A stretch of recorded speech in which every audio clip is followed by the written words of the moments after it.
안녕하십니까. 신후 법률사무소의 김용대 변호사입니다.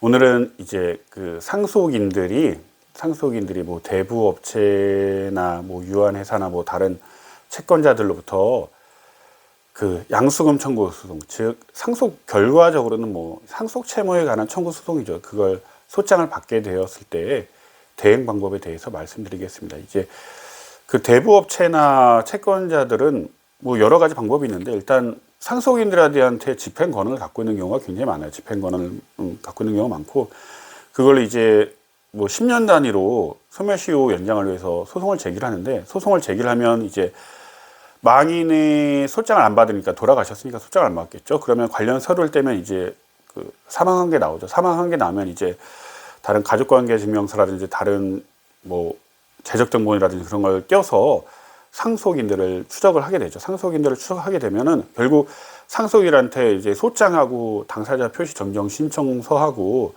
관련 재반 서류들이 언젠가는 오게 됩니다. 물론 없으면은 국내에 안 살면 결국은 송달 문제로 공시 송달이 되거나 그렇게 하겠지만 대부분 받아요. 그럼 이제 받게 되면 어떻게 해야 되느냐? 받게 되면 그때마다 대응 방법이 달라져요. 물론 보통 이제 3개월 이내다 그러면은 상속포기나 한정 승인을 선택할 수가 있겠죠. 상속포기는 쉽게 말하면 내가 이제 모든 걸 포기하는 거예요. 모든 걸. 난 더 이상 상속인이 아니다. 후순위한테 넘겨줘라. 그러면 진짜 후순위한테 가요. 뭐 반개인의 사촌 혈족까지 쭉 가죠.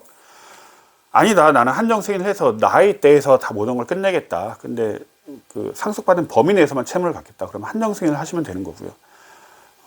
근데 물론 상속포기나 한정 승인을 하고 했다고 해서 이 소송이 끝나는 건 아니에요.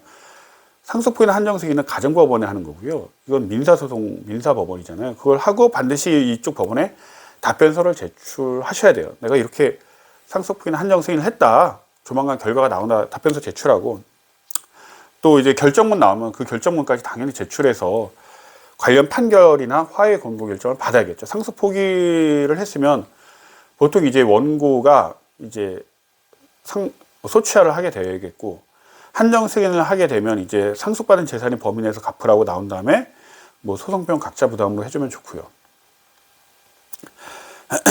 이렇게 되는데, 이제 3개월이 넘어간 경우에 문제가 되겠죠. 3개월이 넘어간 경우라면, 돌아가신 지 3개월이 넘어간 경우가 문제라면 특별 한정 승인이라는 걸 신청해야 돼요. 그러니까 내가 상속이 개시된 날로부터, 즉 사망한 날로부터 3개월이 넘어갔다고 하더라도 내가 상속 재산이 많은지 상속 채무가 많은지 솔직히 알 수가 없잖아요. 특별히 상속인으로서는. 그러면 상속 채무가 상속 재산을 넘어갔다는 걸 안 날로부터 3개월 내에 특별 한정 승인을 신청할 수가 있어요. 특별하게 받아주는 거예요. 특별 한정 승인이랑 신청해서 똑같아요. 이것도 신청하고 수리 결정문 제출하고 하면 돼요.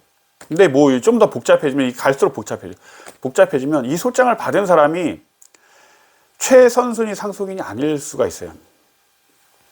형제 자매라든지 뭐 삼촌이라든지 사촌이라든지 이럴 수가 있어요. 왜냐하면 돌아간 건 알아요. 사망한 건 당연히 알겠죠. 뭐 친척이니까 아는데, 그 1순위 상속인들, 배우자나 이제 자녀들이 상속 포기를 했어요. 그 상속 포기를 하고 나한테 말을 해줘야 되는데 말을 안 해줬어.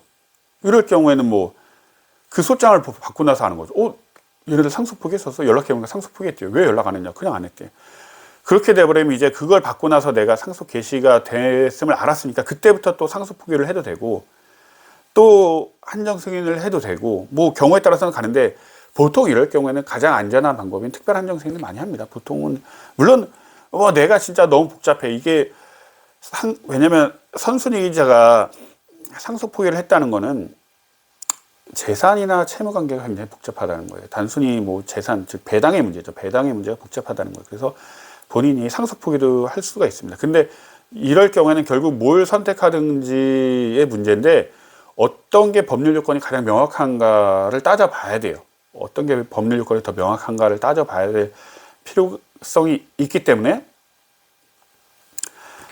법률사무소를 찾아와서 이 경우 내가 특별 한정 승인만 되느냐, 아니면 상속 포기도 되느냐, 한정 승인도 되느냐, 그런 걸 명확히 따져봐서 그걸 가정법원에 내고 민사법원에도 내고 결정 나면 하고 화해 권고 결정까지 받고, 이런 절차가 필요하다고 할 수 있습니다.